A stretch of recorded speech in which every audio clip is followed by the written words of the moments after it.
Esisiphakamiso sokususa umongameli esikhundleni sakhe phansi kwesolotya la-89 kumgaqo-siseko sesokuqala ezimbalini kweli. uRamaphosa utyholwa ngokugcina intshwenka yemali yaphesheya kwifama yakhe iphalaphala eLimpopo, kwaye zange yafake isimangalo emapoliseni ngokubiwa kwale mali ngo-2020.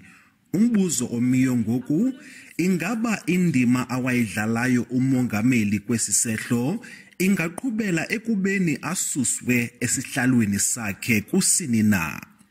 Le komiti iza kukhokelwa ngoyesakuba intloko yejaji kwinkundla yomgaqo-siseko uJaji Sandile Ngcobo, esebenzisana noyesakuba ijaji yeGauteng uJaji Masipa, kwakhona nonjingalwazi kwizifundo zomthetho kwidyunivesithi yaseKapa uRichard Calland. Le komiti iza kunikwa isithuba senyanga ukuqoshelisa lo msebenzi. Amaqela opolitiko aphefumle enjenje ngale komiti.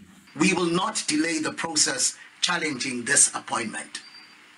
The view we take as the ATM is that all the panelists will conduct themselves in an objective manner. Iqoqela le-ANC liyamkela ukuchongwa kwekomiti ezimeleyo yophonononga emotion ye-ATM.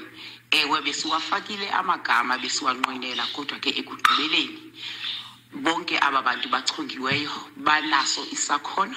While the DA has no concerns about the members of the judiciary which have been selected, we are not convinced of Professor Richard Calland's objectivity and independence. We welcome the fact that there are 2 members of the judiciary and 1 who is a law professor.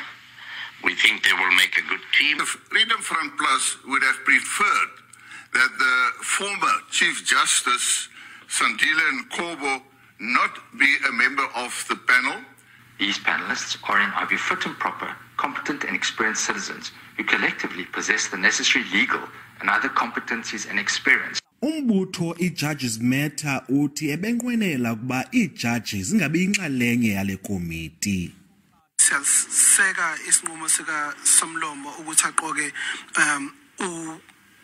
usolwazi uRichard Calland ongusolwazi wezomthetho.